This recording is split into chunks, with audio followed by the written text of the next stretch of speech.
성도 여러분 안녕하십니까? 오늘의 말씀은 에스더 2장 1절에서 18절 말씀입니다. 물론 오늘 말씀도 그렇지만 에스더서 전체가 하나님의 섭리에 대해서 다루고 있습니다. 우리가 생각지도 못하는 예상치도 못했던 방법으로 하나님께서 우리의 일상 속에서 우리의 삶을 어떻게 인도하고 계시는지, 우리를 어떻게 도와주고 계시는지 에스더 말씀을 보면서 알 수가 있습니다. 재밌게도 에스더서 전체에는 하나님이라는 단어가 단 한 번도 나오지 않습니다. 히브리어로 하나님을 칭하는 단어들이 다양하지만 그 모든 단어들은 에스더에 단 한 번도 등장하지 않습니다. 더 나아가서 종교적인 특별한 행위에 대해서도 거의 언급되지 않고 있습니다. 기도나 예배, 그리고 심지어 율법이나 성전에 대한 언급도 하나도 나와 있지 않습니다. 에스더서 전체에서 종교적 행위라고 볼 수 있는 것은 금식 한 가지밖에 없습니다. 하지만 하나님이나 종교적 행위에 대한 것이 직접적으로 언급이 거의 되지 않고 있어도 에스더서 전체에서는 하나님께서 어떻게 사람들 사이에서 사람들의 삶 가운데서 역사하시는지 너무나도 잘 표현이 되어 있습니다. 마치 우리가 하나님께서 함께 하심과 하나님께서 우리의 삶을 다양한 방법을 통해서 역사하시는 것을 직접적으로 생각하고 있지 않더라도 하나님께서는 항상 우리 가운데 역사하고 계신다는 사실을 에스더 말씀에 일어나고 있는 일들을 통해서 알려주고 있습니다. 오늘 말씀에서도 나오지만 때로는 하나님께서 우리가 이해하기 힘든 방법으로도 역사하시며 우리가 전혀 예상치 못했던 방법으로도 당신의 뜻을 이루어 나가십니다. 그렇기 때문에 그리스도인이라면 내가 계획했던 대로 나의 마음대로 일이 진행되지 않는다고 해서 슬퍼하거나 낙심할 필요가 없습니다. 물론 초반에는 그러한 마음이 들 수 있지만 하나님께서는 이러한 상황 가운데에서도 충분히 일하실 수 있으시고 우리의 부족함과 그리고 심지어 내가 억울한 상황이나 나를 해하려고 하는 다른 사람들의 죄를 통해서도 하나님께서는 역사하실 수 있다는 사실을 오늘 말씀을 읽으면서 기억해야 할 것입니다. 어제 1장 말씀에서는 에스더가 등장하지 않았습니다. 어제 말씀에서는 페르시아 왕국의 황제인 아하수에로 왕이 등장합니다. 그리고 그와 동시에 왕후인 와스디 또한 같이 등장합니다. 어제 말씀에서는 와스디가 왕의 명령을 거역하여 사실상 왕후의 자리에서 밀려나게 됩니다. 그리고 오늘 말씀에서는 결국 그 자리에 에스더가 왕후의 자리에 앉게 되는 것입니다. 모태신앙이신 분들은 어릴 때부터 워낙 이 말씀을 자주 들으셔서 크게 임팩트가 없을 수도 있습니다. 하지만 어제와 오늘 말씀에 나오는 내용을 가지고 테레비 드라마를 써본다고 한번 생각을 해봅시다. 그 당시 페르시아 왕국은 세상에서 가장 영향력이 많고 힘이 센 왕국이었습니다. 이러한 왕국에서 황후가 되려면 단순히 이쁘거나 왕의 마음에 들어서만 되는 것이 아닙니다.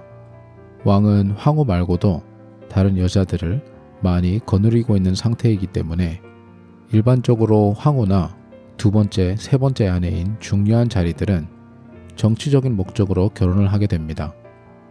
어제 말씀에 나오는 와스디 또한 그러한 배경의 사람으로 추정되고 있습니다. 본인의 가정도 대단한 정치적인 힘이 있었기에 왕이 직접적으로 명령했을 때 그 명령에 거역할 자존심을 부릴 여유가 있었던 것입니다. 물론 결국에는 황후의 자리에서 쫓겨나기는 했지만 아마 에스더처럼 일반인이 황후가 된 상태였다면 사형당하는 것은 기본이었을 것입니다. 그렇다면 와스디 이후에도 정치적인 이유로 황후를 두는 것이 아마도 바람직한 행동이었을 것입니다. 하지만 어떠한 이유가 됐던 아하수에로 왕은 사실상 전국 미인대회를 열어 일반인들이나 포로의 가족에서 나온 사람들까지 다 소환하여 그 중에서 자신의 마음에 제일 드는 여자를 골랐던 것입니다. 그 당시 페르시아 왕국이 얼마나 컸을 것을 생각하면 오늘날 미스 코리아나 미스 USA 되기보다 더 힘들었을 것입니다. 그렇게 경쟁률이 높은 상황에서는 단순히 미모랑 성격이 중요한 것이 아닌 아주 많은 양의 운 또한 따라야 합니다. 일단 초반에 선발하는 사람들의 취향도 있을 것이고 어느 정도 올라가게 되면 그 지역에서 가장 아름답고 가장 유능한 사람들만 모여 있을 것입니다. 그리고 아까 말씀드렸지만 에스더는 사실상 고아였습니다. 그리고 비록 혈통을 속였다지만 유대인인 것은 몰랐다 하더라도 어떤 대단한 귀족이거나 중요한 집안 배경을 가진 사람이 아니라는 것은 분명했을 것입니다. 하지만 그럼에도 불구하고 에스더는 왕이 이 일을 담당하게 했던 내시의 마음에 들어 좋은 대우를 받으며 준비할 수 있게 되고 결과적으로 다른 모든 여자들보다 왕의 사랑을 받게 되어 그냥 일반 부인이 아닌 황후로 여겨지게 됩니다. 더 나아가 에스더가 황후가 된 것을 기념으로 큰 잔치를 열어 많은 사람들과 귀족들을 초대할 뿐만 아니라 그 날을 공휴일로 지정하기까지 했습니다. 이렇게 해서 페르시아 왕국에서 평범하거나 힘들게 살던 한 어린 처녀가 불가능한 경쟁을 뚫고 기적적으로 황후가 되게 됩니다. 우리가 기억해야 할 것은 이 과정 속에서 모르드게나 에스더는 결과적으로 에스더가 황후가 될 것을 몰랐습니다. 이 모든 것이 끝나고 읽는 저희 입장에서는 크게 긴장이 안 되지만 모르드게나 에스더 입장에서는 이러한 경쟁을 걸쳐서 결국에 선택되지 못한다면 앞으로 어떠한 미래로 살아갈지 전혀 몰랐을 것입니다. 오늘 말씀에 직접적으로 나오진 않지만 에스더서 전체를 보면 에스더와 모르드게는 하나님을 믿는 믿음으로 일단 자신에게 주어진 그 상황에서 하나님을 믿으며 최선을 다하며 살아가는 것을 볼 수가 있습니다.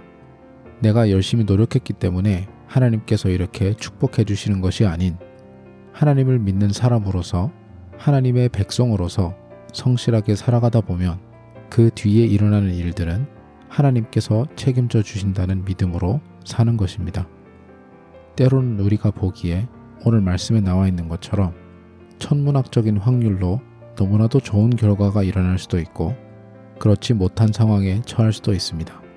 하지만 그리스도인인 저와 여러분은 우리를 위해서 아들을 죽기까지 보내주신 하나님의 성품을 믿으며 우리에게 어렵고 긴장되는 일상 속에서도 전혀 그렇지 않는 상황 가운데에서도 늘 일하고 계시고 늘 함께하고 계신다는 것을 믿는 믿음으로 희망을 가지고 살아가야 할 것입니다.